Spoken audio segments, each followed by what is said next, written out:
If the Lions secondary can stay healthy in 2026, it's a very deep group.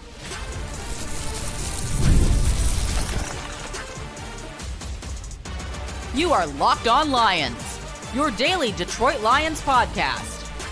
Part of the Locked On Podcast Network, your team every day. All right, what's good, everybody? Matt Dery with you. It's a Monday edition of Locked On Lions, Locked On Podcast Network, the #1 sports podcast network on a Monday, April the 6th.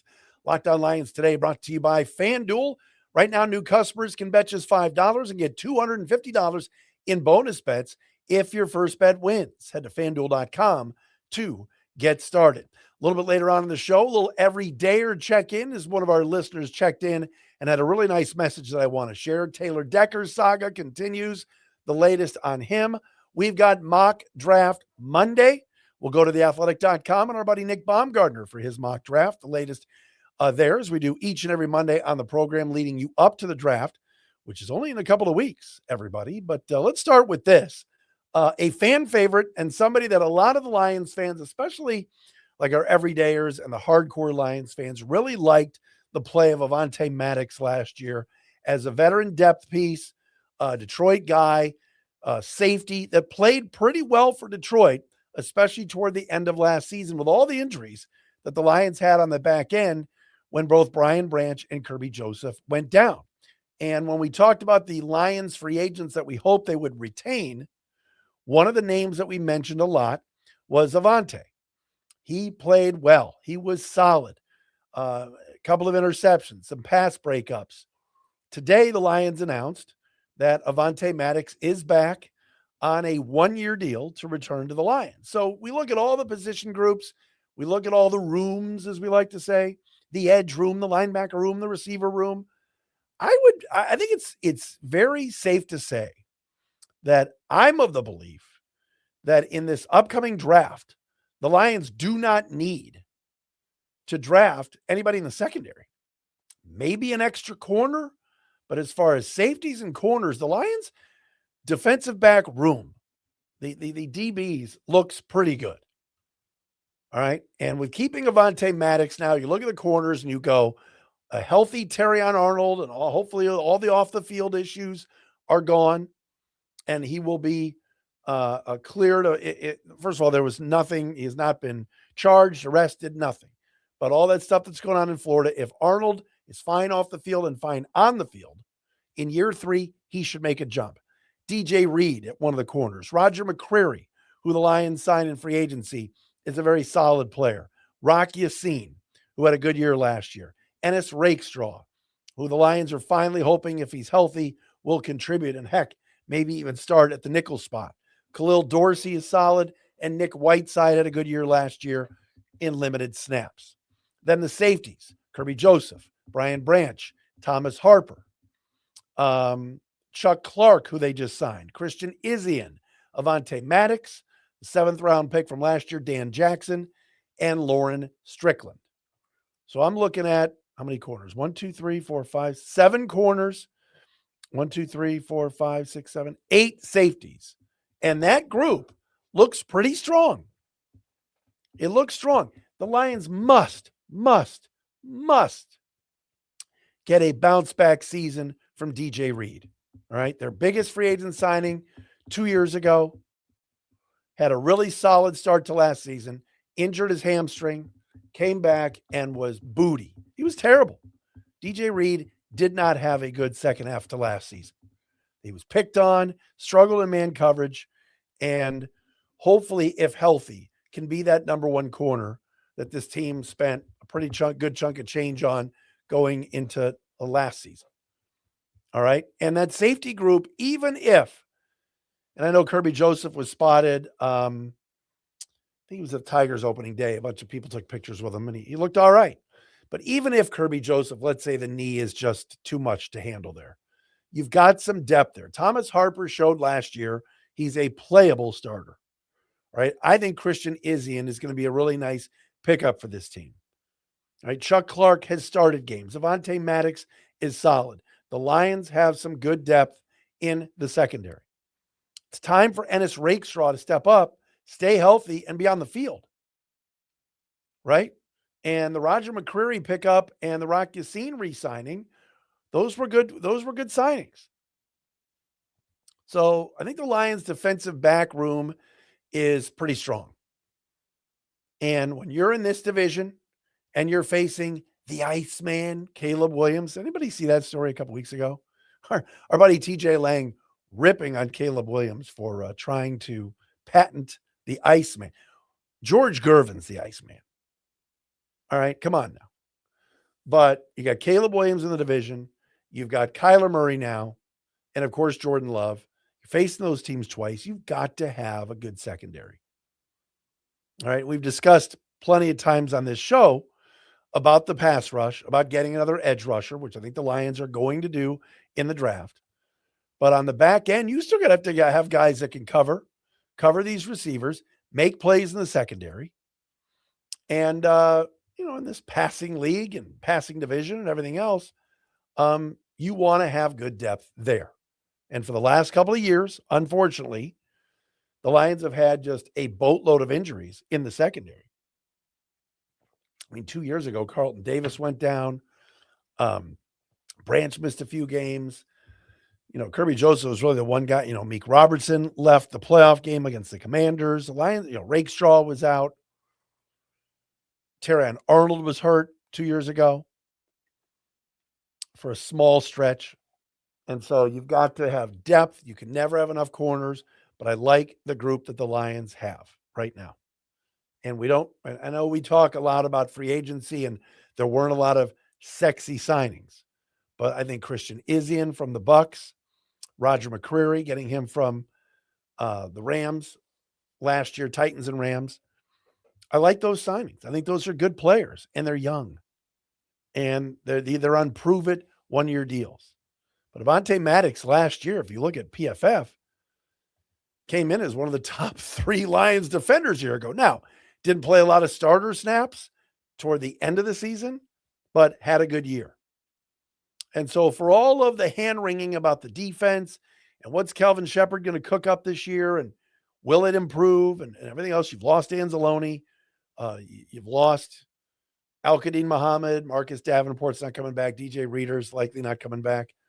But you've got some younger pieces in that secondary and hopefully some guys on one-year prove-it deals that really, really shine and make this defense better. It is time for this defense. And again, we'll see in the draft where the Lions go. But it's time for this defense. I'm not saying it has to be a top 10 defense, but can we get close? Can we see a defense that for a full season is consistent? 2 years ago, and this is why Aaron Glenn got a head coaching job. 2 years ago, toward the end of the year, the Lions defense played very well. Right? It's one of the reasons they went 15-2. But then too many injuries, too many guys out, and they got exposed and had a bad day against the Commanders in the divisional playoff round. I would love to see an edge drafted either at 17 or 50 and maybe adding another defensive lineman, veteran, whether it's Cam Jordan, whether it's, whomever, Epinesa, whomever. I know there's some injury concern with him. Browns were close to signing him away from Buffalo, and then there was an injury issue. And some of the young guys, what if Levi Onwuzurike is healthy? Tyleik Williams, second year, was a first-round pick last year. Let's see first-round talent. Aleem McNeil gets a full offseason now. This will only make this defense better. All right. Mock draft Monday coming up next. I will say one thing before we get into the mock draft, and that is that Daniel Jeremiah from the NFL Network was on Mina Kimes' podcast, I believe either today or yesterday. And when they were discussing the Detroit Lions in 17, Daniel Jeremiah made the point that the Lions he's heard that the Lions love Caden Proctor, the big tackle from Alabama. Now remember, let's say this is Brad Holmes is going to be his 8th draft or his. Is that right? His 8th first round pick. If he takes Caden Proctor, that would be 4 out of 8 first round picks that he's had in his 6 years that have been Alabama players. Think about that. That'd be a lot of Bama guys. So, Terrion, Arnold, Jahmyr Gibbs, Jamison Williams, and Proctor if they take him at 17. We'll tell you who Nick Baumgartner from theathletic.com in his mock draft has the Lions taking. We will do that coming up next right here on Locked On Lions on a Monday.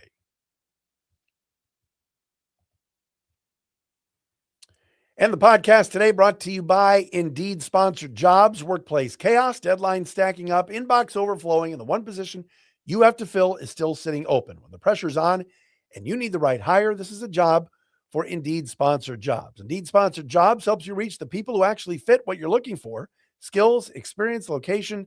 So you're not just hoping the right candidate stumbles across your post. And here's a stat that says it all. Let me give you the stat.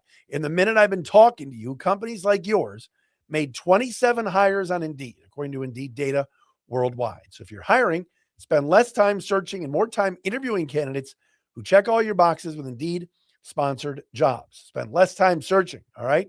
When you need the right person to cut through all the chaos, this is the job for Indeed sponsored jobs. Listeners of this show will get a $75 sponsored job credit to help get your job the premium status it deserves at Indeed.com/podcast.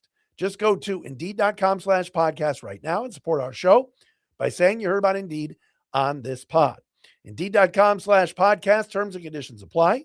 Need to hire? This is a job for Indeed sponsored jobs.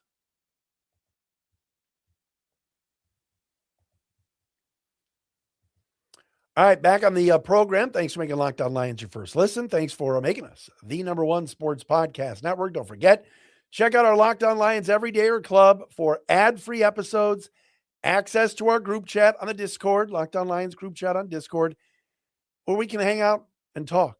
Other listeners of the show are on there. I'm on there. It's great. Tap the link in the show notes or go to lockedonlions.supercast.com. That is lockedonlions.supercast.com to join our Everydayer Club. All right, we love to do this each and every Monday leading up to the draft, which is just 3 weeks away.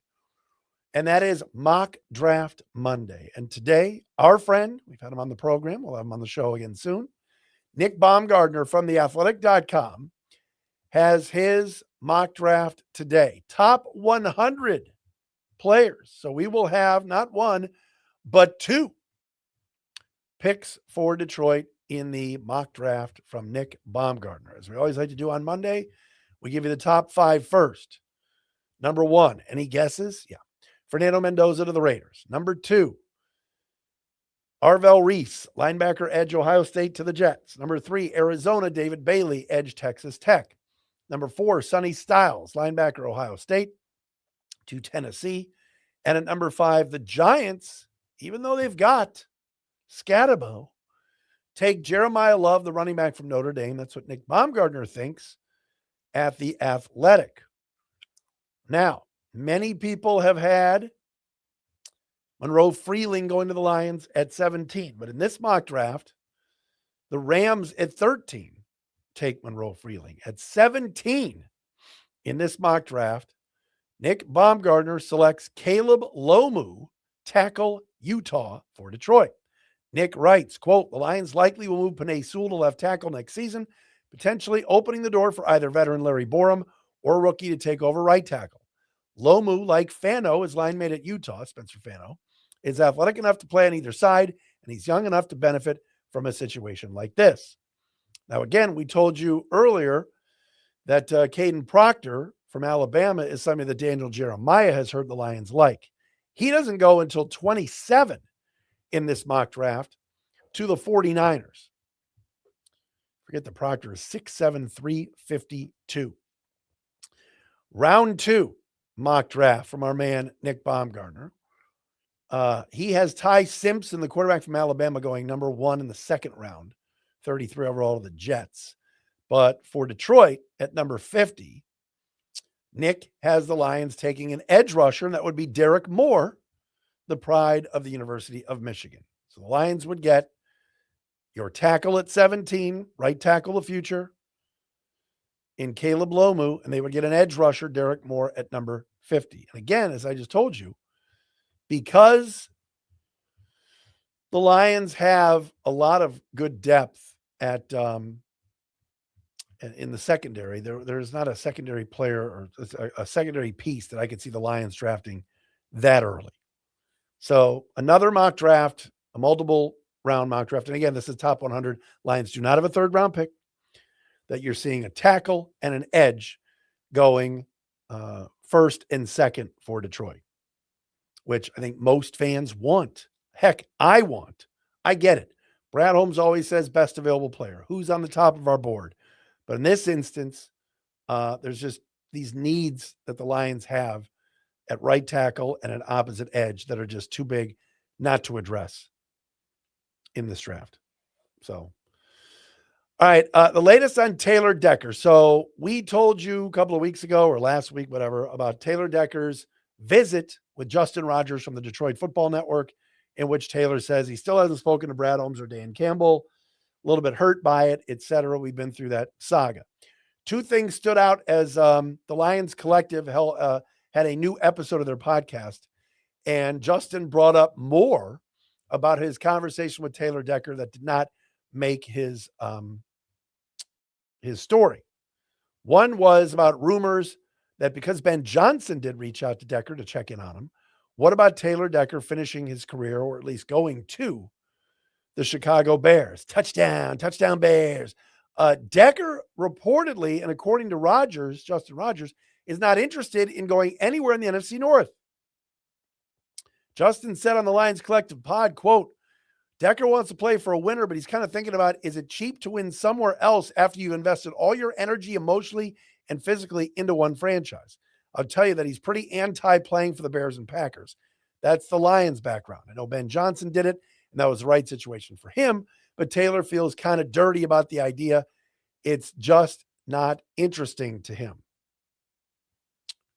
In fact, Rogers said Decker's intention this offseason was to go back to the Lions. Quote, his sole goal, and I'm not even thinking about this, he said this, his sole vision was coming back to play for the Lions. That was his vision. So requesting his release, he didn't really think forward about what was next. End quote. Now remember, Brad Holmes said on the Lions Collective podcast 2 weeks ago, he would not close the door on a Taylor Decker return. I can tell you that is not happening. It's not happening.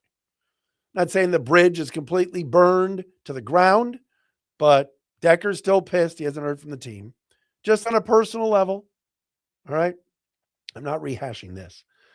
One thing that also needs to be added is that on the podcast last week, Justin Rogers said not only is Taylor Decker not hearing back from Brad Holmes, but apparently Brad Holmes might have changed his cell phone number, so Decker might have the wrong number. Is this the stupidest soap opera of all time? Seriously. Brad changed his cell number and Decker might not have the right number. Is that the excuse that we're using here? I still believe the Lions did the right thing in releasing Taylor Decker. It is April the 6th today, and no team is touching him. He already admitted to Justin that he has another shoulder issue. So if someone's going to sign Taylor Decker, it could be late into the game here. The Lions did the right thing by not bringing him back, by asking him to take a pay cut and releasing him, which is what they granted. But I still believe one of these days, as the dust settles, it'll be Dan Campbell picking up the phone and talking to Decker. But I just thought it was weird, kind of interesting that maybe Decker had heard that Holmes changed his number. Who knows? Maybe he didn't get his first text when Taylor reached out to him back in February. Who knows? Bottom line is, the hope for all of us as Lions fans is that players still want to come here. The culture is still good. And the Lions can replace Taylor Decker, whether it's Penei Sewell on the left side and Borum and somebody that they drafted 17 or 50 on the right side. And this offensive line can get back to mauling people and controlling the line of scrimmage. Because last year's O-line, despite the fact that the offense was still good, still averaged close to 30 points a game, the O-line did not succeed in having the run game be consistent or protecting Jared Goff when they needed to. Just look at the Minnesota game on the road on Christmas Day and all of that. Starts up front, both sides of the ball. All right, so Friday, if you missed the show on Friday, I brought up Dan Orlovsky, the former Lion quarterback, on ESPN's NFL Live last Thursday on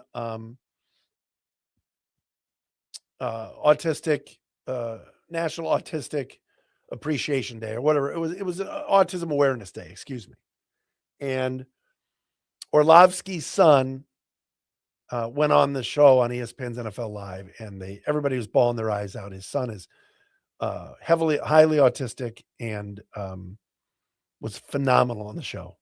And so I brought that up on Friday's podcast. I told a little personal story, and I've got a really nice email that I want to share with the audience from one of our everydayers, and we'll do that coming up next year. I appreciate our everydayers that are checking the show out, whether you're watching on YouTube. Please subscribe to our YouTube channel or listening wherever you get your podcasts. Appreciate all of you that check us out and support us. I really do.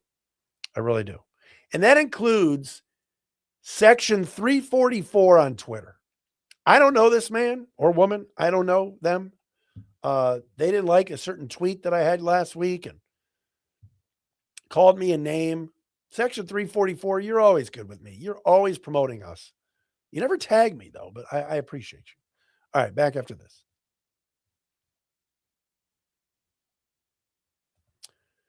And Locked On Lions today brought to you by FanDuel. We're getting close, folks. The NBA playoffs are almost here, where every possession matters, every matchup is magnified, and every game can swing a series. How about our Detroit Pistons clinching the 1 seed? Right now, FanDuel is giving new customers a great way to get in on the action.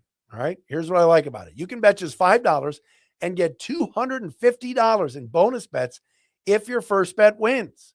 The app makes it easy to follow the action with player stats, trends, and matchups all in one place. And during the playoffs, that extra insight really matters when you're looking at stars, role players, and key moments. It just makes the entire NBA playoff experience more engaging from start to finish. Again, Pistons are the 1 seed, playing tonight against the Magic.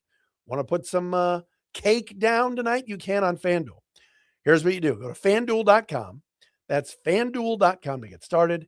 FanDuel, play your game.